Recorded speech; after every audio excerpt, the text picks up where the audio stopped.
বাইজিদ বুস্তামি আইয়া কইলো আমি চা দোকানে টেলিভিশন দেখা বন্ধ করব না, তো আপনার বদলাবে কে? আপনি তো সিদ্ধান্ত নিছেন গুনার উপরে মজবুত, আল্লাহ তো বলছে ইমানের উপরে মজবুত হইতে, নবী তো বলছে আমলের উপরে মজবুত হইতে, আর আমরা নাফরমানির উপরে মজবুত। নাফরমানির উপর 30 বছর সুদ খায়, কি চাচা ছাড়তেন না? না ছাড়তাম না। আপনার ভাল লাগে নিচানো? না আমার ভাল লাগে না। আহা মুসলমান, গুনার উপরে অটল, গুনাহের উপরে অটল। তোমরা ছেলেরা যারা বাবা 365 দিনে কোনোদিন নামাজ পড়ো না, তো তুমি সিদ্ধান্ত নিয়ে নিছো তুমি আল্লাহর নাফরমানির উপরে অটল, মনে রাখো বাপ, একদিন ফেরেশতা একটা লাথি দিয়া জাহান্নামে ফেলে দিবে। একটা লাথি দিবে, একটা লাথির লগে জাহান্নামে ফেলবে, মনে রাখো বাপ। তামাশার দুনিয়া না বাবা। কি ভাবছো তুমি? পড়ালেখা তো আমরাও করছি, জেনারেল লাইনেও পড়ছি, মাদ্রাসার লাইনেও পড়ছি, যথেষ্ট পরিমাণ পড়ালেখা করেই এটা বুঝছি যে কবর আসলেই সত্য, জাহান্নাম সত্য, জান্নাত সত্য। সত্য। পৃথিবীর সৃষ্টি থেকে নিয়ে আজ পর্যন্ত এত নবী, এত রাসূল, এত আউলিয়া, এত বুজুর্গ, এত আলেম, এত কিতাব, এত কিছু মিথ্যা হইতে পারে না। এত কিছু মিথ্যা হইতে পারে না। মিথ্যা এতদিন চলে না, মিথ্যা কথা এতদিন টিকে না। অতএব 1450 বছর থেকে আমাদের নবীর আমল থেকে প্রতিনিয়ত আল্লাহর কথা, কোরআনের কথা, আখিরাতের কথা, কবর হাসরের কথা বলা হচ্ছে, এগুলো মিথ্যা। তাহলে তাহলে কেন ভুলে গেলাম আল্লাহকে? এজন্য আমরা যদি সিদ্ধান্ত নেই যে আমরা আমাদের জীবন গঠন করব, আমি আল্লাহর দ্বীনের উপরে চলব, তাহলে সম্ভব। সম্ভব কিনা বলেন? এই জন্য আন্তরিক হইতে হয়, এই কথাটা বুঝাইলাম। মনোযোগী হইতে হয়। আন্তরিকতা না দেখাইলে, মনোযোগ না দিলে, আপনি বিষয়টা দিলে উপলব্ধি করতে হবে যে আসলে আমার আল্লাহকে মানা দরকার, আমার রাসূল সাল্লাল্লাহু আলাইহি সাল্লামকে আমার মানা দরকার। আমার কবর আছে, আমার কবর হবেই হবে। আমার লগে সবাই না মরুক, আমি মরে যাব। আমার লগে সবাই একই সাথে মরে যেতে হবে, এটা কোনো জরুরি না। জরুরি কথা বলেন না কেন? এটা জরুরি বিষয়। আমরা সবাই একই দিনে মরতে হইব, তাহলে আমি তো মরে যাব, আমি তো মরেই যাব। হাসলেও মরে যাব, কাঁদলেও মরে যাব, সুখে থাকলেও মৃত্যু, দুঃখে থাকলেও মৃত্যু, অট্টালিকায় থাকলেও মৃত্যু, কুড়ে ঘরে থাকলেও কি মৃত্যু। মৃত্যু আমার হবেই হবে, আমাকে একা চলে যেতেই হবে, সবাইকে রেখে আমাকে একাই ফিরতে হবে আমার আপন ঘরে, আমার কবরে, আমার হাসরে। অতএব আমাকে যেহেতু ফিরতেই হবে, আমাকে যেহেতু বন্ধু যেতেই হবে, যেখানে আমাকে নিশ্চিত যেতে হবে, এর জন্য প্রস্তুতি নেওয়াই ভালো। এটাই বুদ্ধিমানের উচিত। আজ যদি এমন হইতো কোনো না কোনো কৌশলে আমি মৃত্যু থেকে বাঁচতে পারলাম, বা কেউ কেউ বাঁচছে, তাইলে তো ঠিক ছিল, আমি সেই লাইনে চেষ্টা করতাম। কিন্তু সেটা কোথায়? এই পৃথিবী কাউকে থাকতে দিছি কিনা বলেন না কেন? তো পৃথিবীর মনে করেন 1000 বছর বয়স্ক কোন লোক পৃথিবীতে আছে যে আজ 1000 বছর যাবত তুমি মরে না? পৃথিবীতে 500 বছর যাবত কোন লোক বেঁচে আছে এমন এখন আছে কেউ? তো তাহলে এই পৃথিবীর পুরাতন মানুষগুলোকে যেহেতু নিয়ে গেল, আমাকেও নিয়েছে, আমাকেও নিয়ে যাব। এই জন্য কিশোর নওজোয়ান, এত অল্প বয়সে যদি চরিত্রহীন হয়ে যাও বাবা, বাকিটা হায়াত কি করবা বাপ? বলো ভাইয়া, 16 বছর বয়সে যদি এত নারী, এত ছবি, এত উলঙ্গ দৃশ্য, এত অশ্লীলতা, এত অসভ্যতা, এত নোংরা কথাবার্তা, এত নোংরা জীবন, এত অল্প বয়সে যদি এতটা নষ্ট হয়ে যাও, পচে যাও, আহা বাপ, শেষ পর্যন্ত তোমার বয়স যখন হবে 60, 50, সেই পর্যন্ত তোমার হালাত কি হবে? কি হালাত হবে? বয়স্ক অনেক লোক আছে যাদের অনেকের অভ্যাস এরকম যে জুমার নামাজের দিন বয়ান হয়, উনি বসে বসে জুরায়। এই চাচারা কখনোই বদলায় না, যেমন আছে এমনই পড়ে থাকে। বিড়ি খায় তো বিড়িয়ে খায়, চা দোকানে আড্ডা দেয় তো আড্ডাই দেয়, টেলিভিশন দেখে, নাচ গান দেখে, তো এই বদ অভ্যাস 60 বছরও আর ছোটে না। কথায় কথায় গালিগালাজ করে, তো এই বদ অভ্যাস আর ছোটে না। কেন? আল্লাহর কথার প্রতি আন্তরিক না। নাই তো 30 বছর জুমার বয়ান শুনবার পরে একটা মানুষ তো পরিবর্তন হওয়ার কথা। 40 বছর, একটা বছরে 52 সপ্তাহ। খেয়াল করে দেখেন যে 52 সপ্তাহ এক বছরে মোট, প্রতি মাসে 4টা সপ্তাহ, তাহলে 4 12 48, আর 4টা মাস প্রতি বছর, আর অতিরিক্ত একটা জুমা আছে, 5টা জুমা, তাহলে 48 আর 4 কত? 52 জুমা। তাহলে 52 জুমা আপনার মহল্লায় আল্লাহর কথা হয়, কোরআনের কথা হয়, আপনার কি কোনো পরিবর্তন হওয়ার কথা না? 30 বছরে এবারে 52 দিয়ে পূরণ দেন, কতগুলো বয়ান হল।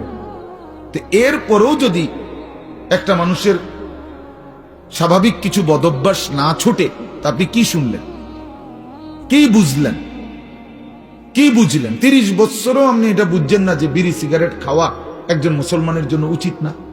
এটা আপনি তোলে আর বুঝবেন কখন? আপনি বুঝি 50 বছরও বুঝলেন না যে গালি গালাজ করা মুখ দিয়া এটা গুনাহ, এটা আপনি বুঝছেন না। এটা আপনি কি বুঝলেন চাচা? বলেন, ইনসাফ কি বলে? 50 বছরও আপনি বুঝলেন না যে চা দোকানে এই যে নাচ গান নর্তকীর ছবি নাটক সিনেমা চলে টেলিভিশনে, এটা দেখা যে গুনাহ হারাম, এটা আপনি বুঝলেন না। তো আপনি কি ওয়াজ শুনলেন? এই জন্য বললাম আর কি, আসলে মূল কারণ হলো গাফেল। হয় বইয়া বইয়া পান খায়, জুরায়, জিমায়, এই সদবদ, অথবা আমলের আগেই ফেলে দেয়। বলে তো কথা তো হুননি, হুজুররা তো কয় বালার লাগে, কয় কথা তো ঠিকই কয়, মানলে তো ভালো আসিল, পারিদ না, বা এটা কইয়ে উড়াই দিল আর কি, মানে এটাকে ফেলে দিল আর কি। এটা কথা হলো মিয়া, আপনি পারবেন না, অথচ আল্লাহ আপনারে করতে বলছে, তো এটা তো জুলুম। আর আল্লাহ তো এমন জুলুম করতে পারে না। কোন বান্দা পারবে না, অথচ তাকে আল্লাহ তাআলা সেই হুকুম পালন করতে বলছেন, এটা কি জুলুম না? কথা বলেন না কেন? এটা জুলুম কি না বলেন?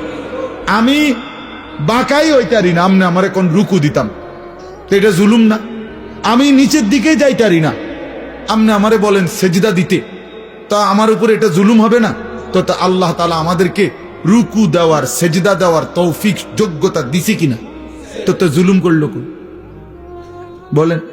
আমারে বলছে রাস্তার নারী দেখলে চোখ নিচের দিকে নামাই নিতে, এখন আমার চোখ নিচের দিকে নামে না, ঘাড় বাঁকা হয় না, তখন না আমি বলতাম যে আমার উপরে জুলুম করছে। এখন আমাদের ঘাড় নিচের দিকে নামানো যায় কিনা?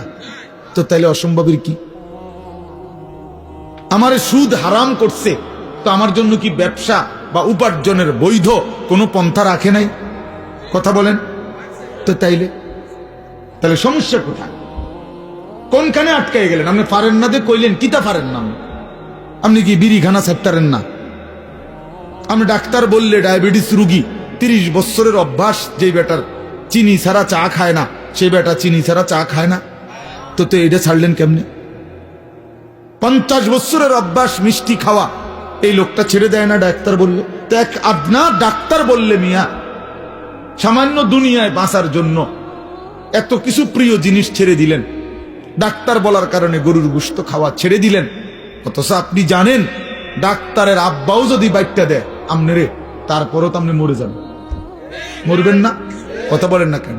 MBBS ডাক্তার যদি বাইকটা দেয় আপনার শরীরের ভিতরে, আপনি মরতেন না? তো তাইলে এরপরও তো আপনি নিশ্চিত মৃত্যু আমাদের আসবেই।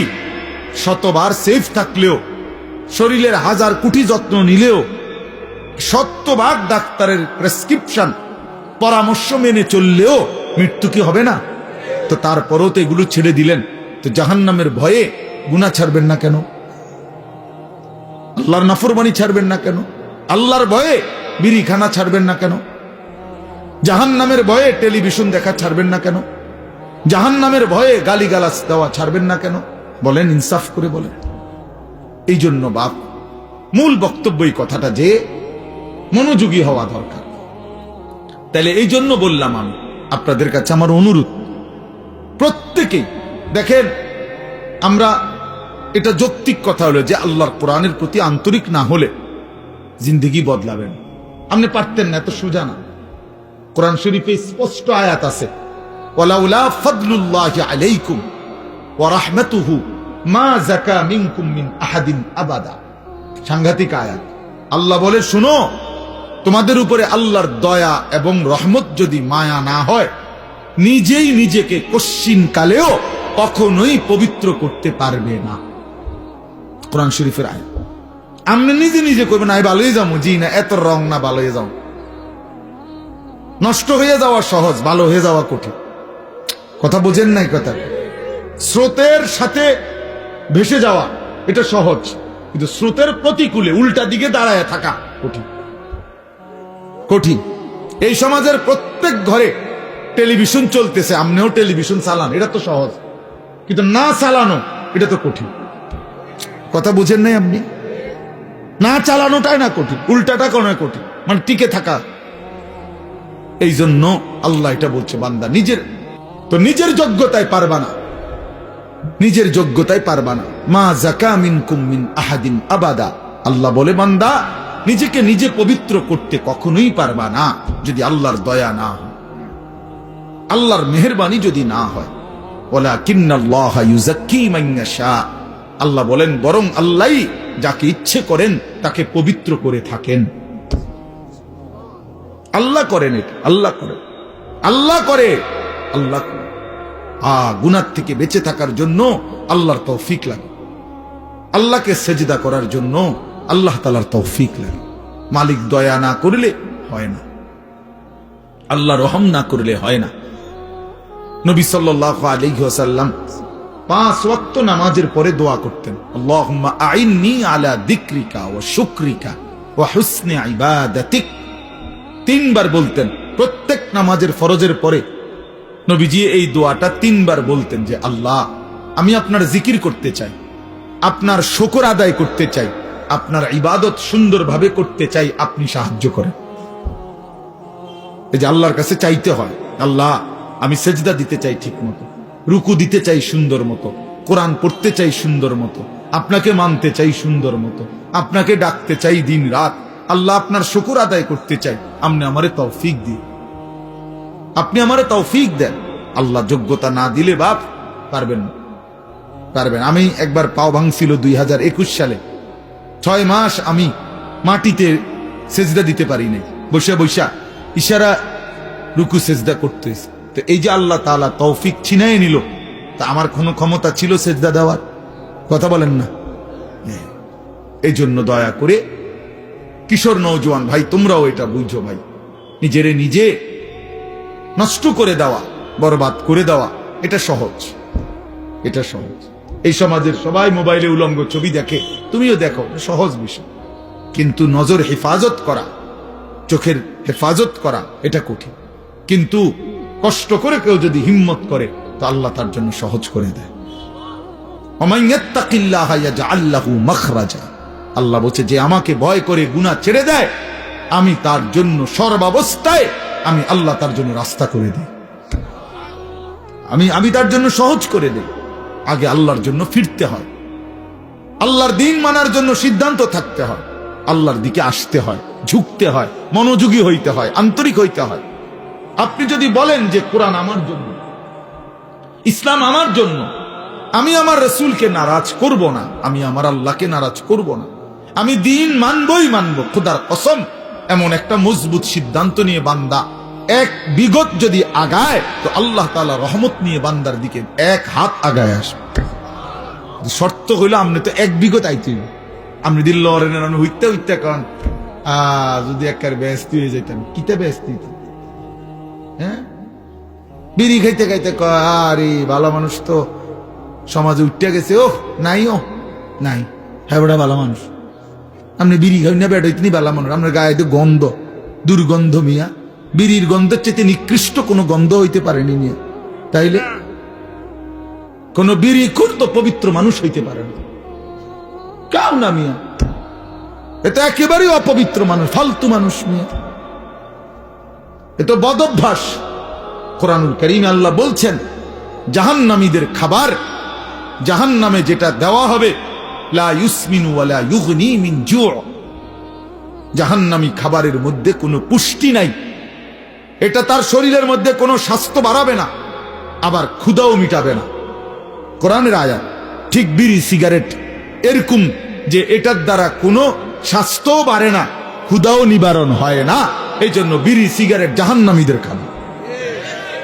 জাহান্নামীদের খাবার, জাহান্নামীদের খাবার, জাহান্নামী খাবার। আগুন কোন মোমেনের পছন্দ হইতে পারে না।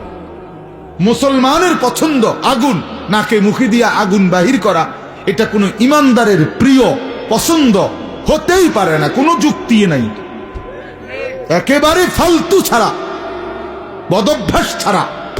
আখিরাত যার মনে নাই, পরকাল যার মনে নাই, কবর বলতে কিছুই জানে না, এই ব্যক্তির দ্বারা সম্ভব বছরের পর বছর বিড়ি খেয়ে যাও। ভুলে গেছে আখিরাত, মনে নাই আখিরাত, ও কিছুই মনে করে না আখিরাতে। মনে করছে জিন্দিগি মানে এই বন, বিড়ি, চা, বিস্কুট, পান, সুবারি আর এই বেনবেনানি আলাপ সালাপ, খালাস, এটাই জীবন। না, এটা জীবন না বাবা, এটা জিন্দিগি না। এজন্য দয়া করে ভাবতে শিখেন, আল্লাহর দিকে ফিরতে হবে, হিম্মত করতে হবে, হিম্মত করতে হবে। আল হিম্মাতু হিয়াল ইসমুল আযম, আরবিতে বলে হিম্মত সাহসিকতা, মজবুত একটা সিদ্ধান্ত, এটা ইসমে আজম। ইসমে আজম কি? কতগুলো দোয়া আছে হাদিসে, নবীজি সাল্লাল্লাহু আলাইহি সাল্লাম বলেন এগুলো যদি কেউ পড়ে, যা চায় আল্লাহর কাছে আল্লাহ তাই দিয়ে দেয়। এর মধ্যে দোয়া ইউনুস একটা ইসমে আজম, লা ইলাহা ইল্লা আনতা সুবহানাকা ইন্নী কুনতু মিনাজ জালিমিন।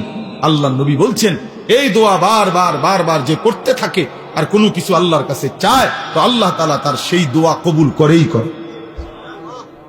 কুল হুয়াল্লাহু আহাদ, এই সূরাটা ইসমে আযম, এটা একটা ইসমে আযম।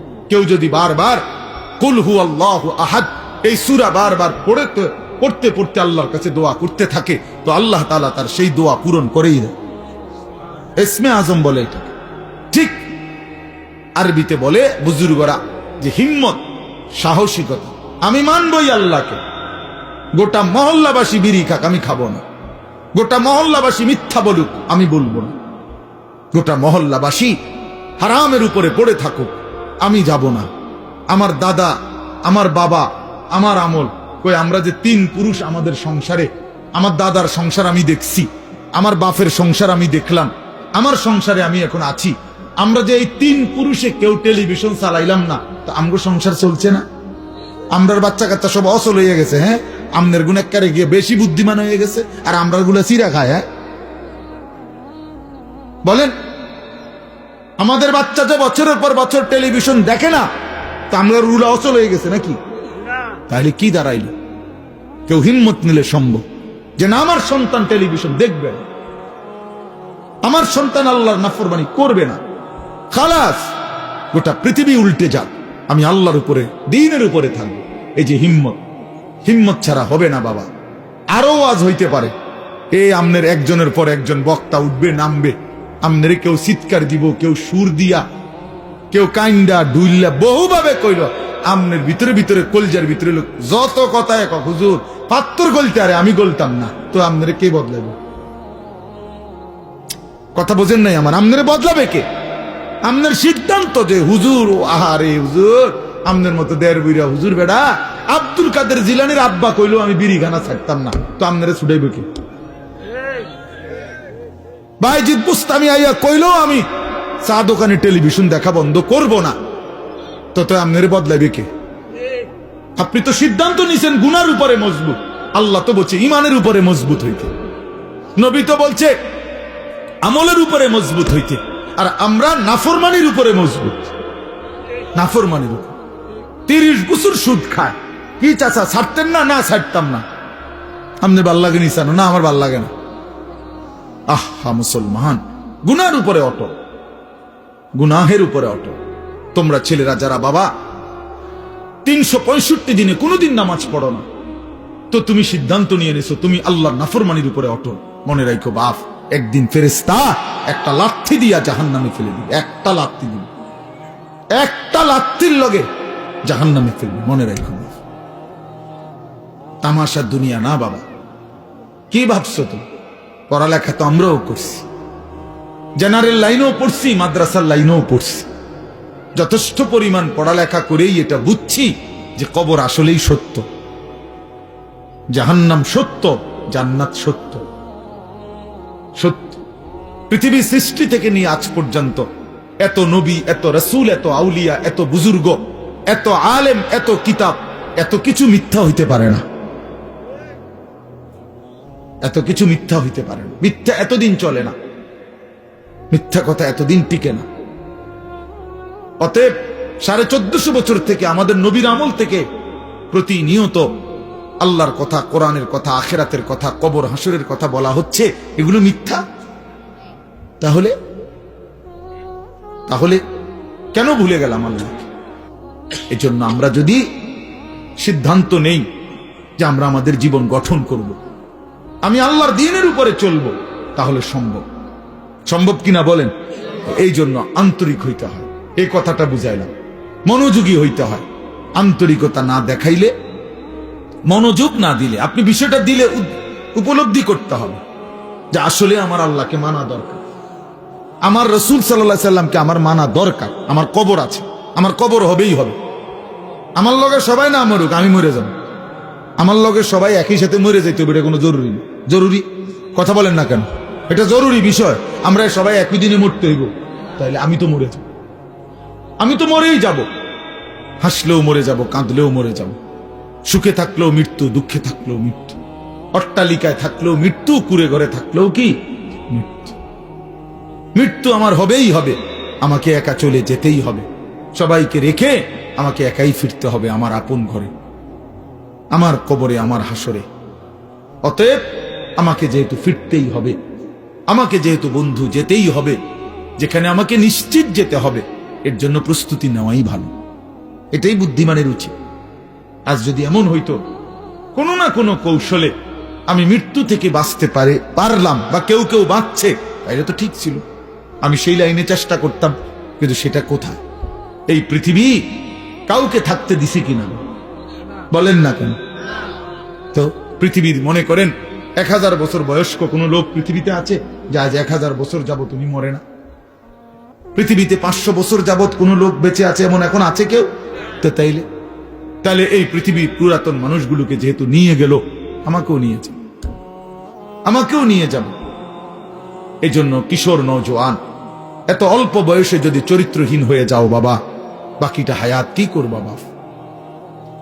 বলো ভাইয়া, 16 বছর বয়সে যদি এত নারী, এত ছবি, এত উলঙ্গ দৃশ্য, এত অশ্লীলতা, এত অসভ্যতা, এত নোংরা কথাবার্তা, এত নোংরা জীবন, এত অল্প বয়সে যদি এতটা নষ্ট হয়ে যাও, পচে যাও, আহা বাপ, শেষ পর্যন্ত তোমার বয়স যখন হবে 60, 50, সেই পর্যন্ত তোমার হালাত কি হবে? কি হালাত হবে? হ্যাঁ, সন্ধ্যা না হইতেই যদি বিরিয়ানিটা পচে যায়, আর সেটা যদি পরের দিন দুপুর পর্যন্ত এখানে ঘরে থাকে, কি পরিমাণ দুর্গন্ধ ছড়ানো। পচা তো গেছে গতকাল সন্ধ্যাতে। তাইলে তুমি যুবক যদি 16 বছর বয়সেই নষ্ট হয়ে যাও, তো 60 বছর পর্যন্ত, 40 বছর পর্যন্ত তোমার হালাত কি হবে?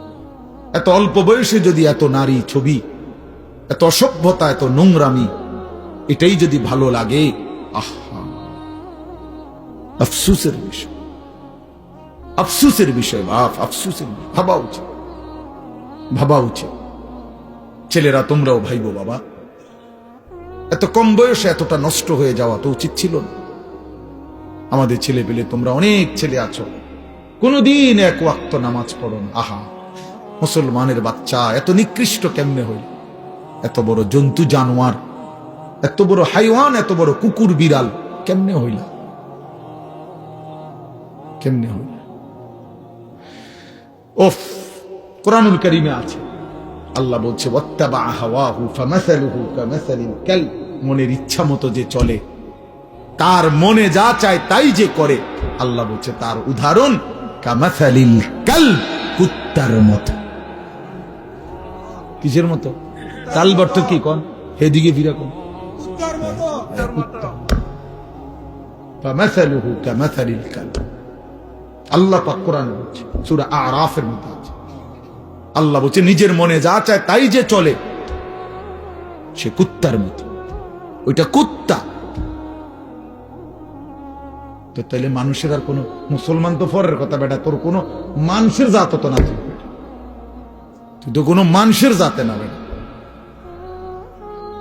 মানুষের তো কোন কিসিমের মধ্যে পড়ে না।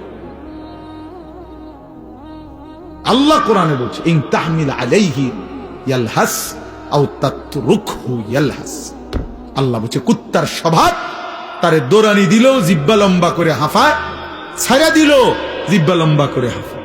দেখছেন চাচা এরকম কুকুরে দেখেন দৌড়াইতে দৌড়াইতে জিব্বা বাইর করে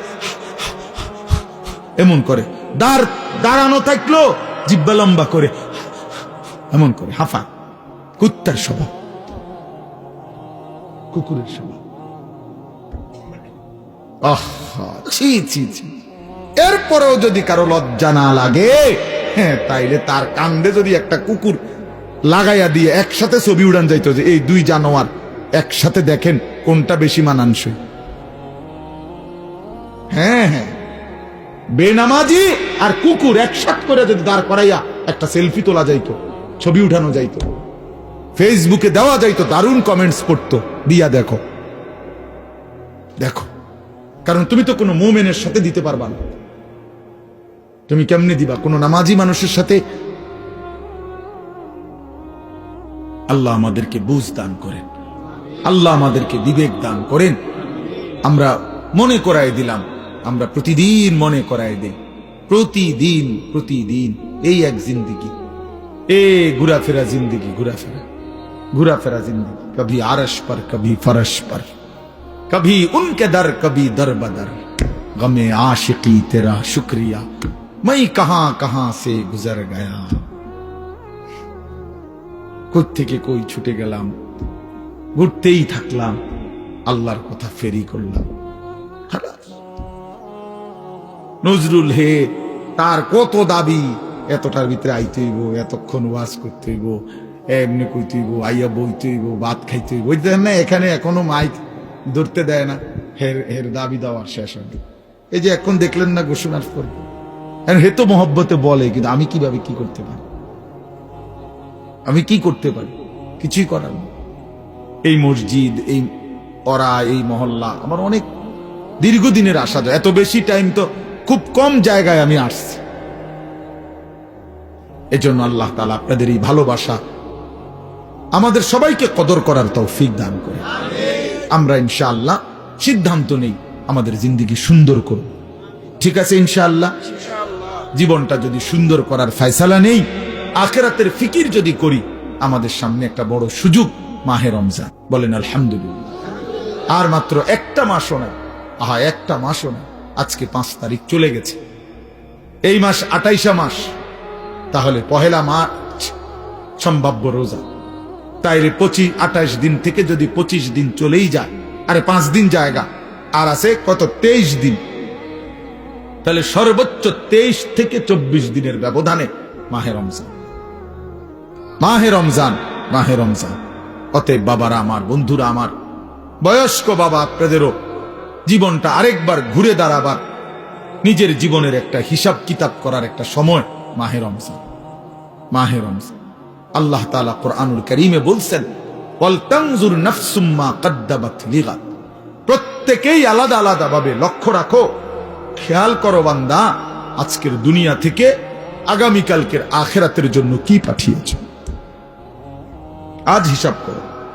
আল্লাহর নবী সাল্লাল্লাহু আলাইহি ওয়াসাল্লাম বলেন, আল কাইয়িসু মান দানা নাফসাহু ওয়া আমিলা লিমা বা'দাল মাউত।